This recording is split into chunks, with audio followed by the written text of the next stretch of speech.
Fala galerinha, Léo Guimarães chegando com um projeto novo, meu canal enfim saiu do papel, meu novo investimento, meu novo projeto de vida que eu vou tentar levar, pro resto da vida com todo o meu empenho, com todo o meu amor que eu sempre coloquei nesse esporte.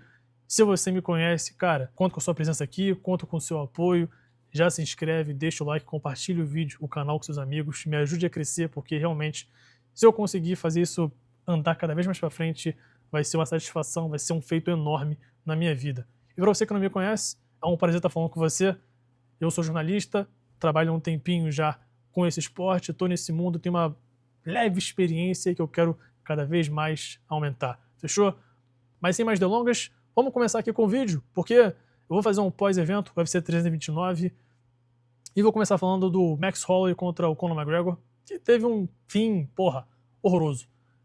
Eu já imaginava que o Max fosse vencer. Na verdade, a minha aposta é que o Max ia dominar, humilhar o Conor McGregor. Mas esse fim, em segundos, 1 minuto, meio de luta, eu jamais diria que ia acontecer isso. Não do jeito que foi. O Conor McGregor, quando entrou no octógono, quando começou a fazer a caminhada dele pra subir lá, a cara que ele tava, eu não sei se vocês tiveram a mesma impressão que eu tive, sabe? Mas já mostrou que ele já tava mais envelhecido. Eu já olhei pra ele e falei, porra, meu irmão, é impossível que esse cara vai conseguir performar perto do que a gente viu pela última vez. A cara dele mais já, desgastada, já rodou sem óleo, durante 5 anos. O cara tava 5 anos parado, irmão. Com problema judicial, com problema familiar, droga, álcool, lesão, tudo que a gente possa imaginar e muito mais que não foi a público e não foi pra mídia, né? Então, realmente, era uma missão muito difícil para esse cara e que eu tiro o chapéu para ele ter tido disposição de fazer o camp, de se preparar, bater o peso, para encarar o Max, que é um lutador ativo, que há poucas lutas acabou de vencer o atual campeão peso leve e que, tá aí treinando todo dia, dando a vida dele pra levar o melhor pra família e tudo mais, né? Que não é milionário, trilionário, como o Conor McGregor é.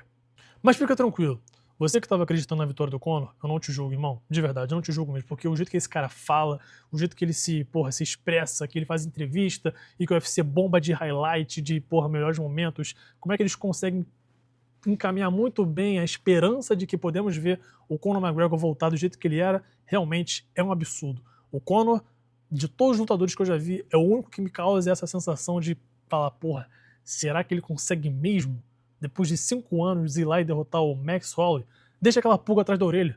Eu cravei lá na rede vizinha que, realmente o Max ia macetar. Só que, por exemplo, eu não tive coragem de fazer um vídeo para falar sobre isso, que ele ia fazer acontecer, que ele ia humilhar, justamente por esse frio na barriga de falar, cara, será que o Conor consegue mesmo, velho? Será que de alguma maneira ele dá uma mãozada ali no Max e machuca ele, nocauteia ele? Porque eu só tive realmente essa impressão, esse medo, essa expectativa devido à maneira que o Conor se promove, a maneira que o UFC promoveu essa luta. Da gente ter essa nostalgia do cara fodão que ele era, do cara forte que ele era antigamente, sabe? Mas o tempo é brutal, o tempo vai pra todos. O Conor McGregor nunca vai ser mais aquele cara que a gente estava acompanhado de assistir, não só por conta que ele passou 5 anos parado, ferrado, cheio de problema, mas também porque a idade chega para todo mundo. As pessoas vão piorando naturalmente, faz parte da vida, ninguém vai estar no auge para sempre. Então, meu irmão, é uma pena a gente ter tido esse desfecho horrível que teve na luta. Eu imaginava que a partir do segundo round ali o Max já ia conseguir controlar todas as ações e só ia decidir a hora que ia acabar a luta. Ia bater, o Conor já não ia ter gás, o Conor já ia, E o Conor não é aquele cara que bate de frente, né? Ele ia desistir alguma hora. Mas, enfim, chegou pulando, chegou tentando dar o fatality ali, acabou se machucando, acabou se lesionando e fim de luta. O Dana White, que é uma coisa que eu tenho curiosidade, que eu nunca vou descobrir o que era, eu imagino, mas ele falou nas coletivas, né? Se o Conor McGregor ganhar, eu tenho 5 planos pra ele. Quais eram os planos? Eu não sei. Luta contra o Charles do Bronx pelo BMF, luta contra o Makhachev ou o Ian Gary pelo meio médio, descer para enfrentar o Justin Gaethje, são tantas opções, né, que poderiam acontecer, que a gente podia ter visto, mas que infelizmente a gente não vai ver nem perto disso. Será que o McGregor volta? Será que ele se aposenta? Ele falou que a última luta dele seria em abril de 2027. Vai saber como é que vai ficar a cabeça desse cara agora, né? Porque realmente o cara fazer essa promoção toda, Semana Internacional da Luta, parar Las Vegas para voltar e perder em 1 minuto, tem ego que suporte isso, ainda mais o dele. Sendo que, tipo assim, a culpa nem foi dele, né? Eu não sei se ele vai se culpar por isso, mas foi uma fatalidade ali realmente infeliz demais. Agora, o que vai acontecer com o Max Holloway, eu realmente não sei. Ele não vai sair grandão dessa luta, não vai ter highlight dele batendo e, porra, escorraçando a cara do Conor McGregor aí em vídeos e vídeos e vídeos. Foi uma vitória chata, que não vai render nada, vão falar mais do Conor do que dele. Quais são os planos do UFC agora pra ele? Eu realmente não sei. Revanche com o Charles nunca vai ter, porque não faz sentido, né? A gente já viu que o Charles tem um antijogo total pro Max Holloway. Cinturão também não faz sentido. Então acho que o Max só ganhou um dinheirinho aí com o Conor McGregor mesmo e segue a vida normal. Não vai mudar absolutamente nada na trajetória dele no UFC, eu imagino. Eu queria ter mais coisa pra falar dessa luta, mas não tem, então vamos seguir falando aqui, porque eu vou tentar passar pelo card todo. Paddy Pimblett e Benoit Saint-Denis. Eu queria entender por que esse francês entrou em queda. Por que ele foi lá contra um jiu-jiteiro de altíssimo nível, que é o Paddy Pimblett, um guardeiro muito perigoso, um passador mais perigoso ainda, com um ground and pound violento, e a primeira coisa que o Benoit foi fazer é entrar em queda num cara totalmente seco, enérgico ali, para fazer o que ele quisesse se ele defendesse a queda. Qual foi o plano dele? Meu irmão, eu realmente não entendi por que o Benoit entrou em queda. Pra mim, de verdade, o plano pro Benoit era fazer essa luta virar um caos, uma guerra. Porque a gente sabe que o Paddy Pimblett se expõe com o queixo, por mais que ele aguente porrada, ele bate com o queixo pro alto, e essa era um contragolpe que podia entrar do Benoit e deitar ele. Não foi o que o Justin Gaethje fez? Não foi, mas o Gaethje venceu. Então, o que impede do Benoit fazer o mesmo em pé? Já que a especialidade do inglês é no chão. Aí não. O plano que ele traçou com o time dele foi: vou entrar em queda nos primeiros minutos de luta e tentar desenrolar com o cara no chão. Não deu certo, obviamente. Foi uma finalização absurda. Eu diria que já começa a concorrer à finalização do ano, porque né, começa da metade pro final de 2027, sei lá, da agora pro meio de 2027, que vai concorrer essa finalização aí. Foi uma finalização absurda. Como ele disse, eu sou uma aranha. E foi o que ele realmente projetou ali, né? Ele cobriu o corpo todo do Benoit. Foi forte essa finalização, cara. O Benoit apagou. E ó, foi uma ótima paralisação do árbitro. O árbitro realmente mexeu ali no braço, o Benoit estava apagado, porque se o Benoit não tivesse apagado, ferrou, né? O cara ia estar lá, falar, porra, eu não apaguei, tá maluco? Aí ia começar aquele auê todo, aquela fuzilagem nos árbitros e já era. Mas com uma vitória arrasadora do Paddy Pimblett, não sofreu um arranhão na cara, e agora eu quero discutir o que pode acontecer no futuro.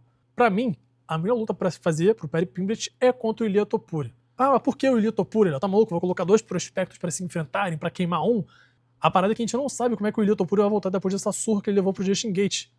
O UFC não pode arriscar colocar o Topuria contra um cara, porra, sei lá, menos famoso que o Paddy Pimblett, e o cara ir lá e vencer o Topuria. Porque aí o hype do Topuria vai sumir, e esse cara que talvez não tenha potencial de ser popular, de vender luta, etc., vai ganhar, mas não vai ter um efeito ali, não vai ter um efeito comercial que o UFC gosta. Agora, se pegam o Paddy Pimblett e colocam contra o Topuria, vão sacrificar um. Ou vão reerguer o Topuria, falar, porra, o cara tá vivo, acabou de bater o Paddy Pimblett, que é um astro, que é o ás do jiu-jitsu, ou vão realmente falar, porra, o Topuria tá acabado, a alma dele foi pro saco e o Paddy Pimblett é a nossa nova estrela. Esses são os 2 cenários que eu imagino que possam acontecer nessa luta. E outra, se o Paddy Pimblett vier a perder pro Ilia Topuria, não tem demérito nenhum, porque o Topuria é o Topuria, né? Até então, até a luta dele contra o Justin Gaethje, muitas pessoas colocavam ele como um cara imbatível, que ia se aposentar invicto, que nunca perderia pra ninguém, o primeiro pound for pound ali. Pra mim, é o melhor casamento possível que pode fazer nessa agora. Eu gosto muito dessa luta e realmente é o que eu quero ver agora. Pro Benoit Saint-Denis, ele também saiu sem arranhão nenhum. Ou seja, podem colocá-lo em Paris em setembro, no seu país natural, contra o Rafael Fiziev, ou podem colocá-lo ele contra o vencedor de Matheus Gamrot e o Killian Salkilde. São 2 confrontos que me agradam muito. Fechou? Benoit contra Rafael Fiziev ou contra o vencedor de Matheus Gamrot e Killian Salkilde. E agora, meu irmão, vamos melhorar esse QI aí, né? Foi péssima essa decisão. Péssima. Pagou caro por isso e foi apagado pelo Paddy Pimblett. Bom, agora partindo para a luta anterior, Brandon Royval e Ilona Kavanagh, para mim também outra luta a concorrer como luta do ano daqui pro final. Um lutaça. Nem foi para decisão dos juízes e já tá concorrendo. Porra, para mim, o Brandon Royval me surpreendeu demais. Eu subestimei esse cara, pensei que já tava assim, declinando assim na carreira, foi nocauteado e depois perdendo decisão, antes perdendo decisão, né? Aí foi nocauteado pelo Manel Kape, agora ia enfrentar um nocauteador, um cara bruto, um cara que pega pra capar. Eu imaginei realmente que a juventude fosse fazer a diferença, mas como eu falei, o Brandon Royval é só na bala, meu irmão. Você tem que matar ele de verdade, você tem que acabar com ele para tirar ele do octógono. E o Lona Kavanagh tentou com muito esforço, mas não conseguiu fazer isso. Que performance absurda que o Brandon Royval teve. Meu irmão, fazer o que ele fez com o Lona Kavanagh é muito difícil. O Kavanagh, para mim, é papo de futuro campeão da categoria. Tem muito o que melhorar, tem muito o que evoluir, sim, mas ele é duro. O cara foi pro México em short notice, na altitude, e venceu o ex-campeão Brandon Moreno em 5 rounds, pegando a luta em cima da hora. Só aí, velho, já dá pra ver que o cara é de verdade, sabe? Porque são pouquíssimos que conseguem fazer isso. Agora, o que não pode acontecer é o Kavanagh indo lá no terceiro round porque a luta estava empatada. O Brandon Royval ganhou o primeiro, o Kavanagh claramente ganhou o segundo, e ele vai pro terceiro. Eles começam naquele bang-bang de quem vai ser o mais durão. O Brandon Royval balança o Kavanagh primeiro, depois o Kavanagh consegue balançar o Brandon Royval. E ele faz o quê? Ao invés de continuar a luta em pé, porra, puxa pra guilhotina. Começa a tentar toda hora puxar pra guilhotina, igual ele tava fazendo igual ele tava fazendo antes da luta toda.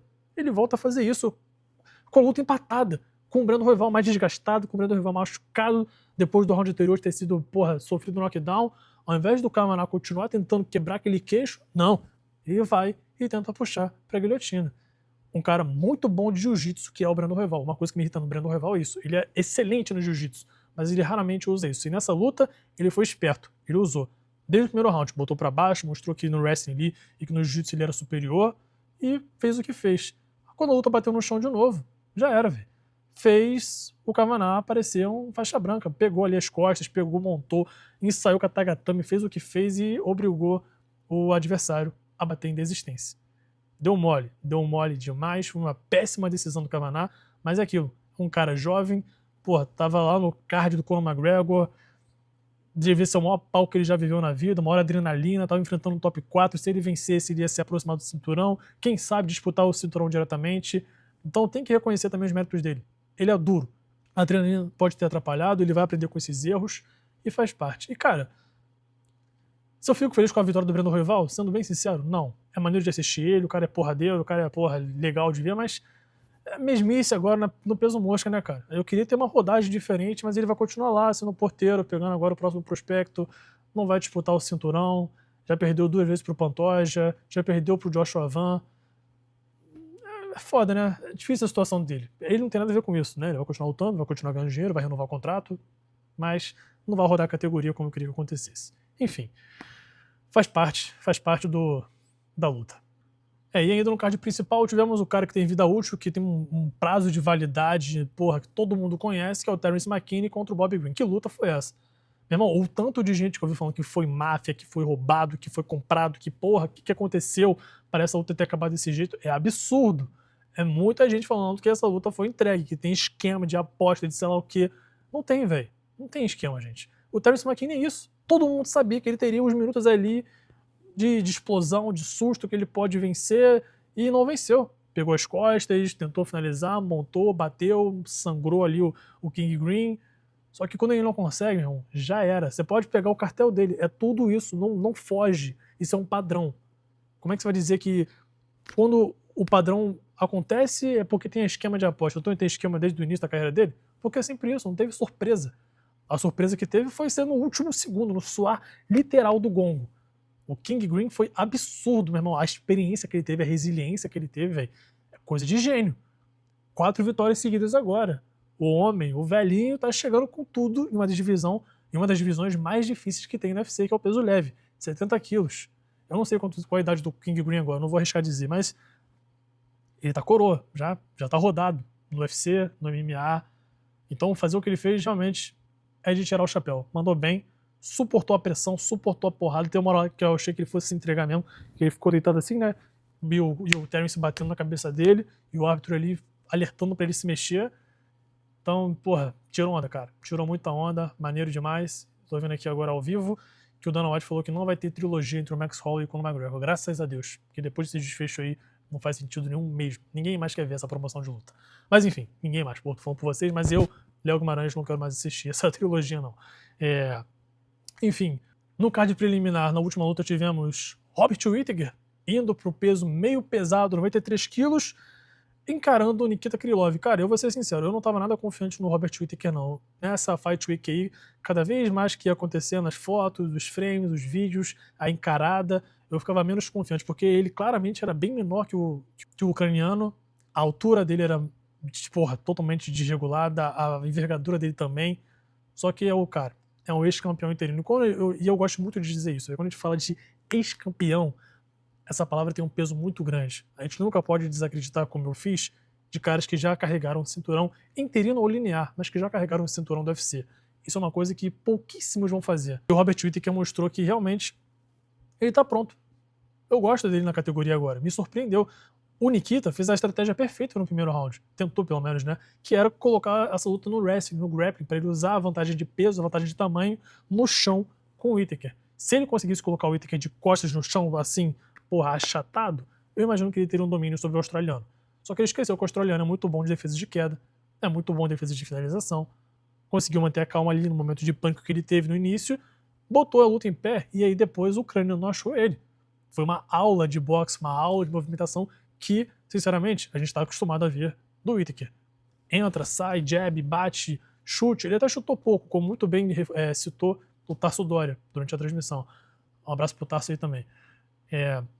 Chutou pouco, mas quando chutou também, acho que deu 2 chutes, entrou, encheu ali no Nikita. E foi uma aula de jab, né? Jab, jab, jab. E a cara do Nikita toda hora. Tão, tão, tão. Então, meu irmão, no terceiro round, não teve jeito, né? Aquele maxilarzinho dele lá, que não é de titânio, foi e quebrou. Fim de luta. E, porra, uma vitória gigantesca pro Whittaker, que volta a respirar fundo no MMA, depois de estar passando por um momento difícil no peso médio, agora conseguiu se encontrar, conseguiu se renovar, vai estar com hype de novo, vão começar a querer casar lutas boas pra ele. E eu gostei, velho, de verdade, eu gostei mesmo, me surpreendeu a performance dele. Ele deu uma cansada ali, deu, mas foi o que foi. Acho que agora ele vai conseguir se ajustar mais pro peso, vai conseguir chegar num shape melhor na próxima luta. Ele tava meio gordinho agora, né? Tava parecendo bastante o Kelvin Gastelum no peso médio, sabe? Aquele cara que, porra, tá todo largado lá, que só come, bate o peso e valeu. A impressão que deu do Whittaker era essa. Eu imagino que não tenha sido, porque o Whittaker sempre mostrou ser um cara muito disciplinado, ao contrário do Gastelum. Mas eu imagino que na sua próxima luta ele esteja mais trincadão como ele era antes. E aí, obviamente, o oxigênio, né, o gás dele vai estar melhor por essa disciplina que ele vai ter agora. E uma luta que eu colocaria pra ele, sabe quem eu colocaria? Azamat Murzakanov. Eu gosto. É um cara baixinho, um striker, vai ser uma luta ali bem maneira, bem estudada. O Whittaker com aquela postura karateca, entrando e saindo do Azamat, o Azamat tentando pressionar ele pra botar o golpe e apagar ele com aquele one punch que ele tem. É uma luta que me agrada muito pro Robert Whittaker. Também tivemos a estreia de Gable Stevenson, o homem, o pupilo de John Jones. Eu gostei da estreia dele. Eu gostei muito da estreia dele, acho que ele mandou bem demais. Mostrou um arsenal muito vasto, chute baixo, chute médio, chute alto, chute frontal, chute na cabeça. Só que ele é muito aberto, cara. Ele foi muito aberto contra esse adversário, Elijah Johnson, né? Ele foi muito aberto, mano. Acho que, eu não sei se vocês tiveram essa impressão, mas ele tava muito afobado, né? Ele ia lançando os overhands assim e puxando no clinch, só que com o rosto totalmente exposto. Ele tomou uma cotovelada no momento lá de encontro, pau! Que se fosse um peso pesado, porque pra mim o adversário dele é um meio pesado que luta no peso pesado, né? Que se fosse um peso pesado legítimo, grande, forte mesmo, sei lá, um Pavlovich da vida, um Volkov da vida, meu irmão, era tchau e benção ali, sabe? Foi uma cotovelada realmente muito forte. O Gable absorveu muito bem o golpe, realmente não balançou ali, pelo menos aparentemente não sentiu, e manteve a pressão. Aquele golpe legal que ele deu foi uma salvação na vida dele, porque no momento que o árbitro paralisa e que os dois se distanciam, o Gable tá muito cansado, ele tá eufórico, acho que tá adrenalizado com o momento, com o palco, com a pressão que ele tava sentindo de ter que fazer um show. Ele sentiu muito aquilo, e que se ele não conseguir controlar isso nas suas próximas lutas, vai atrapalhar ele, porque daqui em diante o nível vai começar a crescer. Devagarzinho, devagarzinho, porque não imagino que vão dar uma pedreira pra ele na próxima, vão querer alimentar o cara com adversários fracos, os mais fracos possíveis da categoria. A gente tem que lembrar que ele chegou no UFC 3-0, foi pra 4 agora, 4-0, você lutando no UFC no peso pesado, uma categoria que é curta e que logo logo você tá na elite, é muito pouco, velho. Sabe, não tem tanta pessoa assim pra alimentar o Gable Stevenson, então ele vai ter que ser rápido ou ele vai ter que lutar pouco. Luta uma vez, 2 vezes no ano e nesse tempo que tá parado, treina pra depois no futuro conseguir pegar alguém com uma carcaça maior. Mas eu gostei da estreia dele, não vou hypar ele, Não vou falar que, porra, papo de futuro campeão, papo de cara que vai dominar aí o top 5. Não. Ainda tem que pegar um cara duro pra mim. Pegar realmente uma pessoa que eu fale, pô, esse cara é duro e eu quero ver como é que vai ser. Porque as próximas 2, 3 rodadas vão ser presentes pra ele ali, ganhar experiência, vencer, fazer o highlight e aí começar a pensar numa coisa maior. Agora eu queria falar aqui também da luta dos brasileiros, começando pelo o Cezinha, que foi o último brasileiro a se apresentar naquela sequência, né?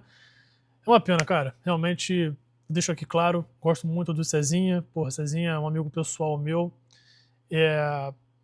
Eu acreditava que ele poderia vencer essa luta, sim. Acreditava mesmo, porque eu defendo que em pé ele tá níveis acima do Damian Pinas. Níveis acima. No kickboxing puro, sabe? No strike, assim, pau a pau, reto, sim. O Cezinha tá anos-luz na frente dele. Por conta da experiência que o Cezinha tem. O Cezinha tem 38 anos. Já passou por todo mundo no kickboxing, treina MMA, teve essa adaptação pro esporte novo. Porra, tem uma bagagem gigantesca o Cezinha. E ele é elite, prateleira alta do kickboxing, do strike no MMA. E ia pegar um jovem de 24 anos que tinha uma luta no UFC, contando 2 com o Contender Series. E se o Damian não fosse quedar, eu imaginava que realmente seria, não vou dizer que tarefa fácil pro Cezinha, mas eu imaginava que ele, conseguindo defender ali o primeiro round, todos os golpes que o Pinas fosse com força, ele ia resistir bem e a partir do segundo ia dominar o seu adversário. Vamos ser sinceros aqui, enquanto a mão do Pinas não entrou em cheio como foi, o Cezinha estava ganhando a luta, ele estava mandando bem demais.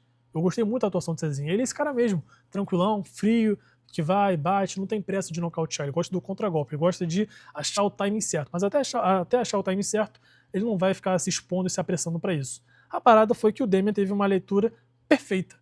Essa parada aí que os comentaristas do UFC Brasil colocaram muito bem, né? Que quando o Cezinha estava mudando de base para chutar, ele estava se abrindo e nessa, no final do round, o Pinas já teve tempo suficiente para pegar esse momento e entrou em cheio com o direto na cara do Cezinha, que pela primeira vez perdeu sendo nocauteado, mas também, é claro, perdeu na sua especialidade, que é a luta em pé. As outras derrotas que ele teve, pro Cesaro Oleksiejczuk e pro Roman Kopylov, foram porque os caras mesclaram a luta em pé com o wrestling. Porque quando tava em pé com o Cezinha, tava dando mal. Aí começaram a usar o wrestling, começaram a usar as quedas para travar o brasileiro e venceram na decisão dos juízes. As 2 vezes que aconteceram isso. O resto, o Cezinha deitou em pé com os caras, venceu, nocauteou, né? Ou venceu na decisão, como foi com aquele ucraniano lá. Mas enfim, o que eu quero dizer com essa luta é: eu imaginava que tinha um cenário sim do Cezinha ser nocauteado por conta do desgaste que ele tá tendo na sua vida, na sua carreira. É um cara muito rodado, como eu falei, tá com 38 anos. Os knockdowns que ele sofreu pro Abdul Razak Al-Hassan e pro Roman Kopylov me preocuparam. Porque não foram knockdowns que ele caiu e levantou, tipo flash down. Não foi uma coisa tranquila. Foram knockdowns que realmente foram fortes, que ele realmente sentiu o golpe ali, que ele tava a poucos instantes de ser nocauteado e do árbitro separar, sabe? Foi realmente momentos perigosos e que quando ele tava se preparando para essa luta, eu falei, porra, se a mão do Pinas entrar em cheio, pode machucar o Cezinha de novo. E aí, se ele tiver tempo, ele pode acabar vencendo aí pela via rápida. É triste, mas eu também fico feliz pelo Damian Pinas, treinando na Nova União, uma academia brasileira, né? É um garoto que parece gente boa, pediu o pai Sanguço Sukaev aí, já começou a mostrar que vai fazer barulho, que vai promover, que vai chacoalhar a divisão. Vamos ver do que ele é feito, né? Mandou bem, velho. Eu realmente, tipo assim, ele não tinha um cartel e momentos que me fizessem apostar nele, entende?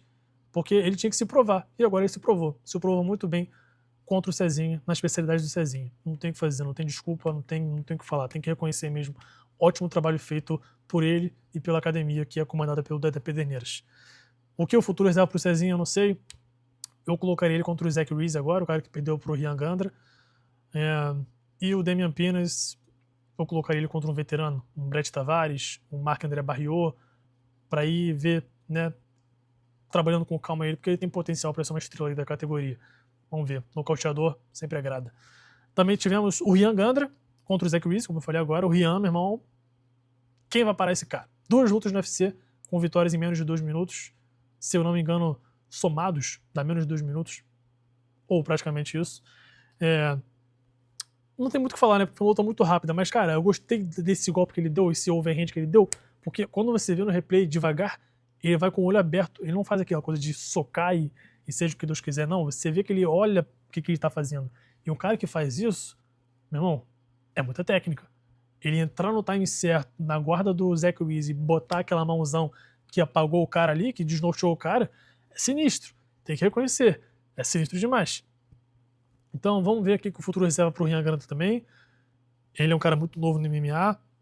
Começou recentemente, tem uma história fodástica. Se você não conhece a história do Ryan, porra, vale a pena você procurar, porque é muito maneira mesmo. Esse cara aí tem um talento absurdo, um talento natural, porque ele começou mais velho do que a maioria, e mesmo assim tá aí agora no UFC, segundo nocaute seguido, em tempo relâmpago.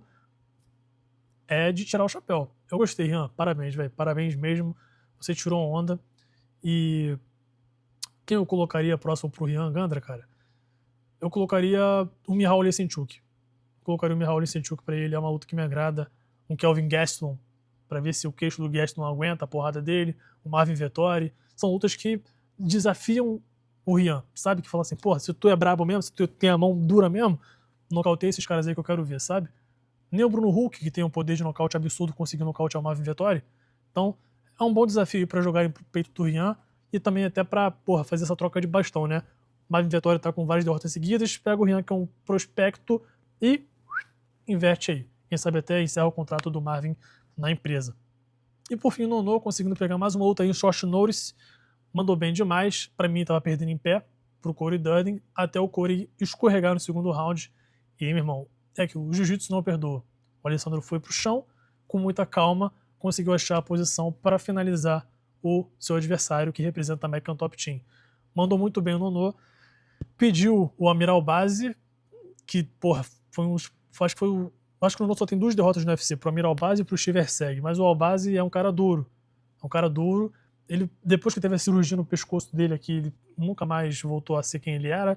Acho que ele teve mais 2 lutas depois, só que perdeu, não conseguiu progredir como ele era antes. O cara que venceu o Nono, um cara wrestler dominante, agressivo. Vamos ver, é uma boa pedida, né?